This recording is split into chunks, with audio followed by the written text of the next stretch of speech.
And now we gotta figure out trades again. I know. It's crazy. Trae Young, it looks like his time with the Atlanta Hawks is over.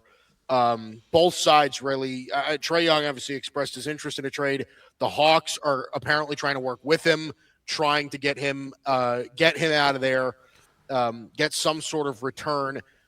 So I was thinking about this last night, Josh, and there are 3 destinations that I think make the most sense, and I think that there are 2 that you could probably pick out that you would think of, and I have one sort of unorthodox one that I'm really interested to hear what your thoughts on.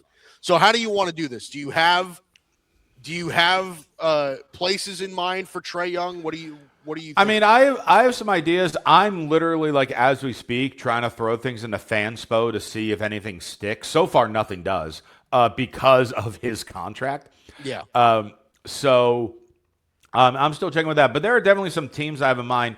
But one thing that I find absolutely fascinating with not just Trae Young, but the Atlanta Hawks in general, because they have good players. They have a solid coach, and they've been building things up. But then there's the magical word of plateauing. And the Hawks somehow plateau to mediocrity.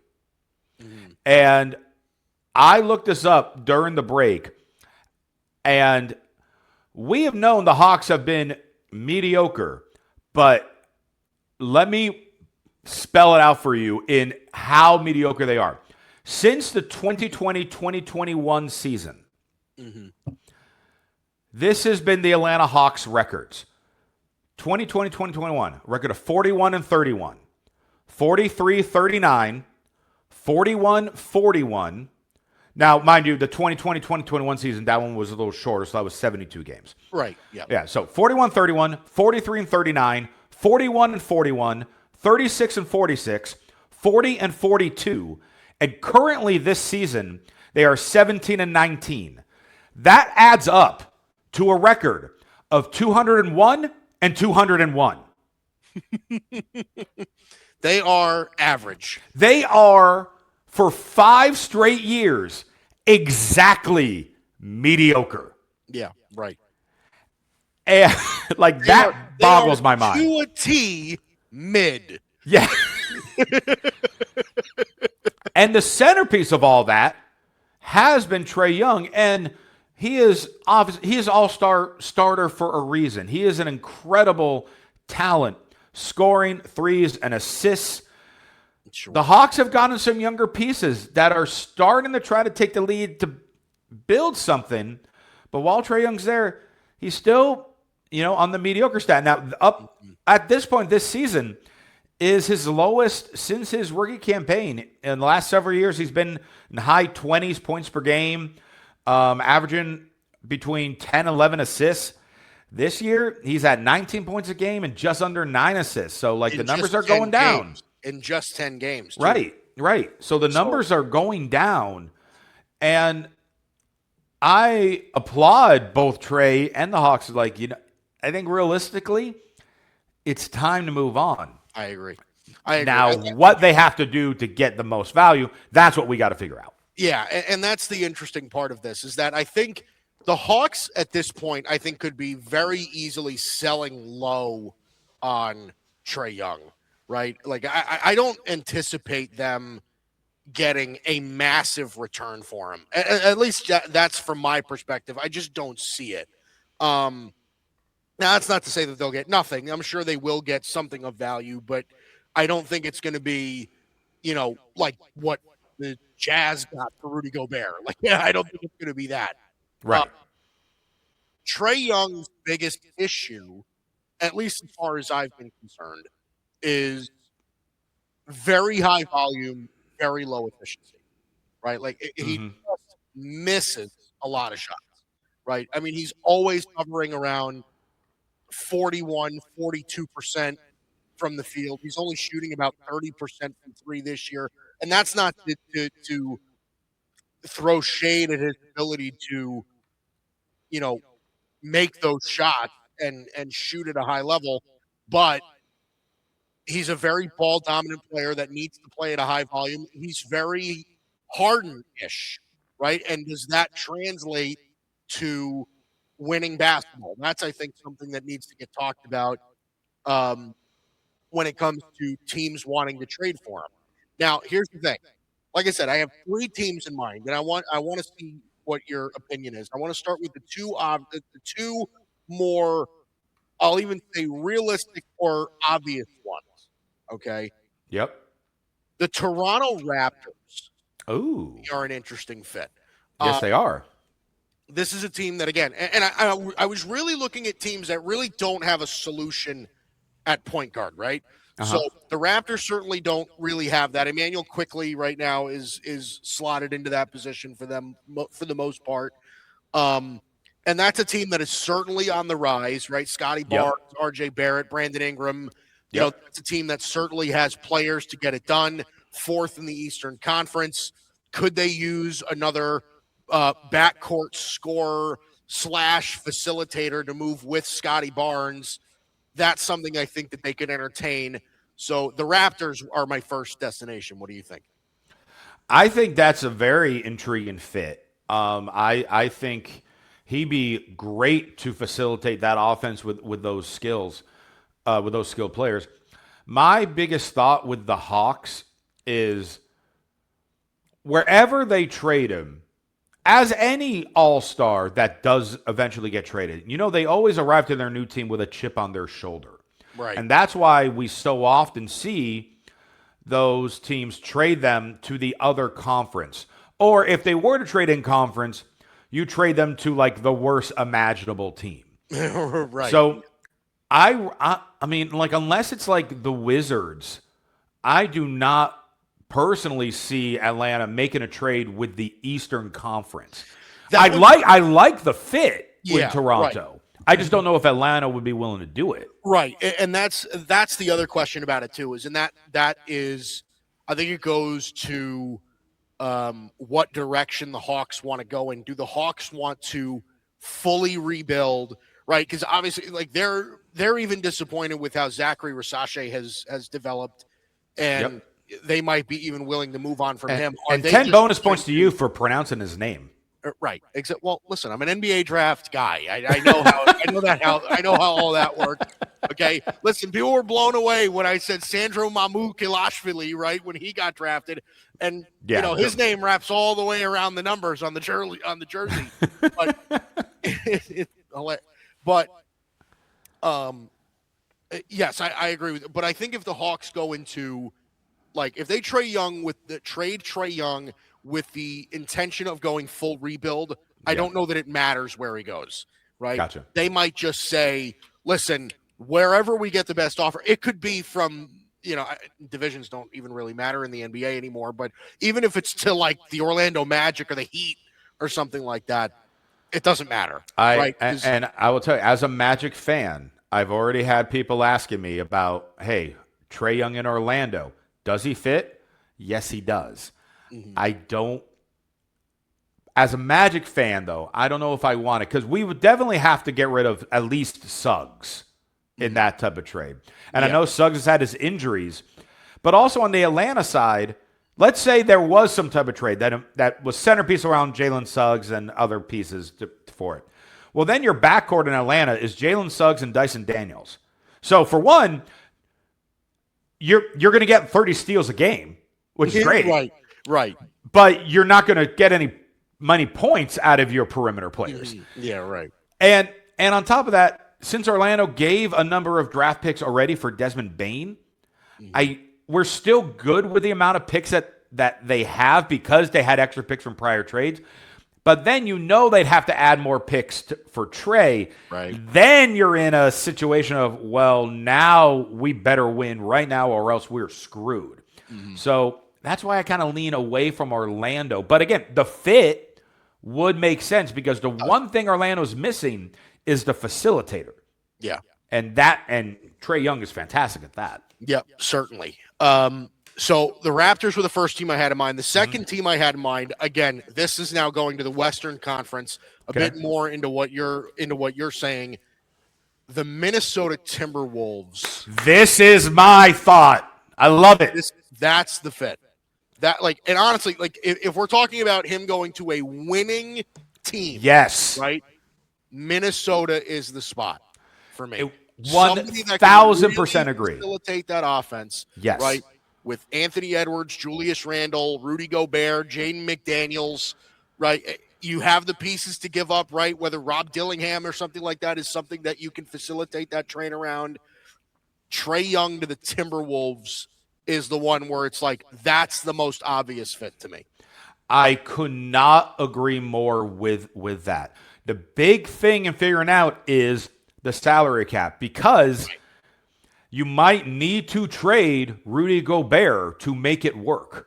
Mm-hmm. And then will Atlanta be willing to have Gobert and Porzingis on the same team? Now, you could stretch Porzingis to the 4 since he can shoot. He can, right, yeah. So you could do a Twin Tower type setup, at least in the short term.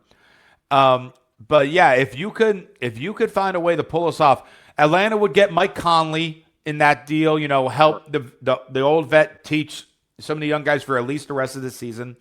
If you can get Dillingham and maybe, some picks in there as well, Minnesota becomes one of the favorites in the West easily.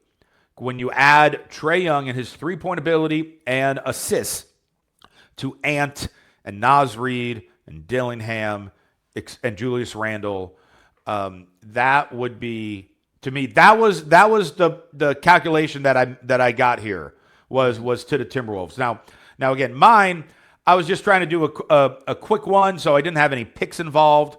So this one involved Trae Young for Mike Conley, Rudy Gobert, and Jalen Clark, and it worked, numbers wise. Yeah. So, yeah, man, Trae Young in Minnesota would be so good. I'm envisioning that one. That one I think is the best possible fit for Trae. I agree. I think that one to me is the obvious fit of if salary didn't matter, that would be the spot for him to go. Now you're right. The salary certainly makes it tougher. Do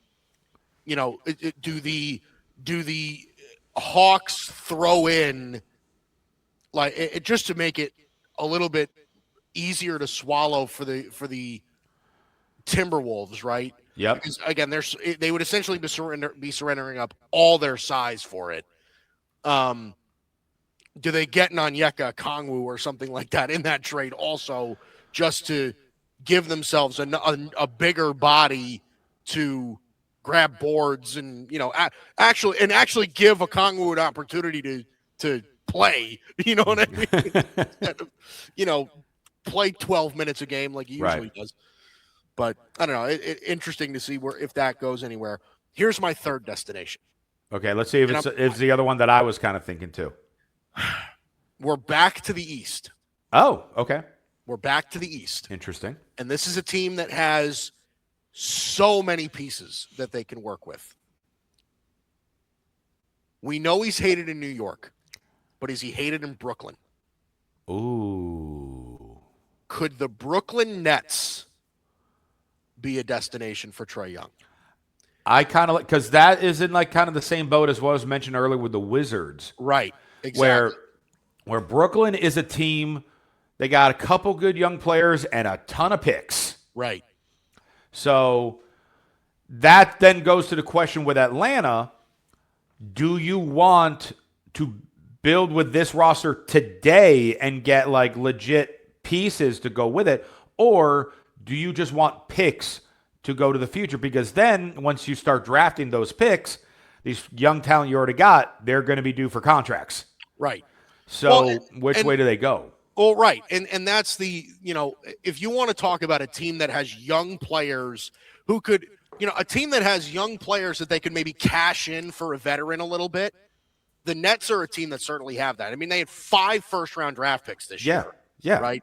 You want to talk, I'm sure the Nets don't want to give up Igor Diomand yet, but would they give up somebody like Ben Saraf, right? Mm-hmm. Would they give up a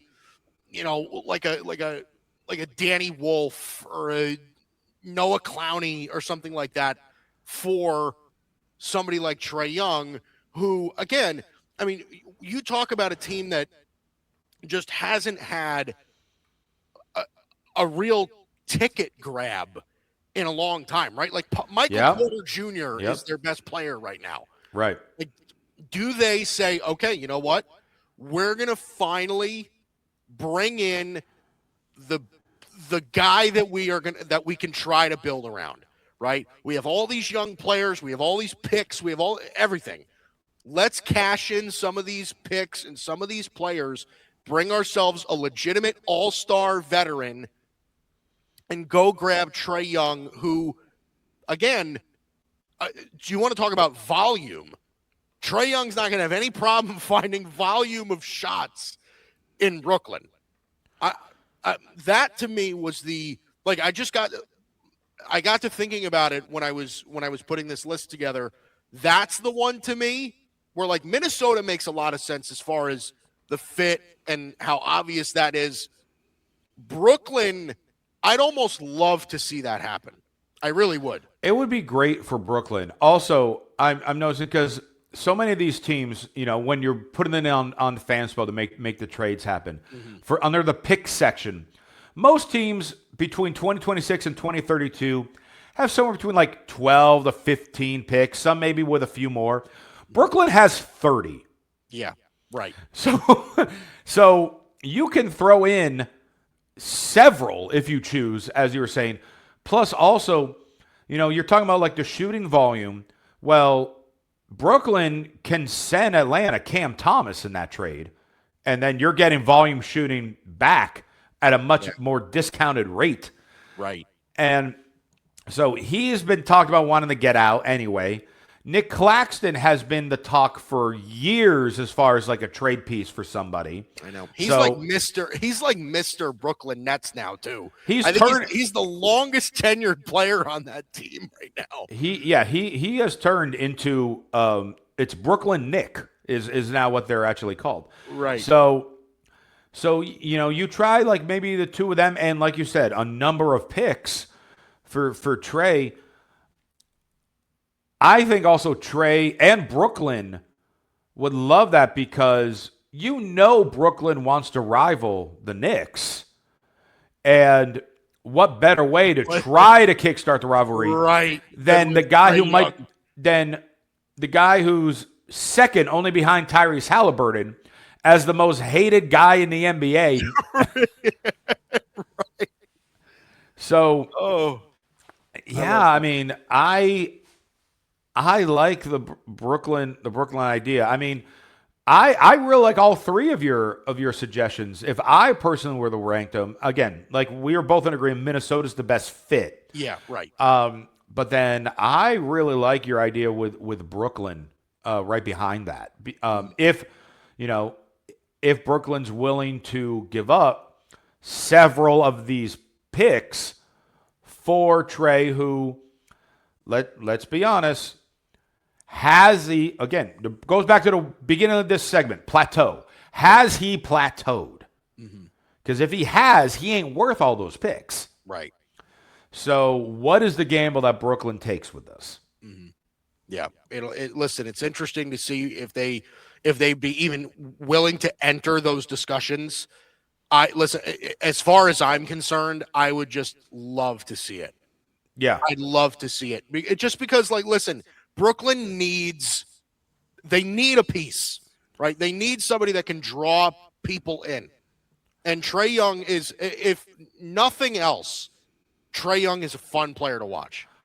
Absolutely. I mean, Brooklyn, let's be realistic about this. Over the last 2-3 years, the Brooklyn Nets have been the most forgettable franchise in the NBA. I know. And it's at no fault to the players or coaches. It's just you have nobody that's really the mainstream audience wants to watch.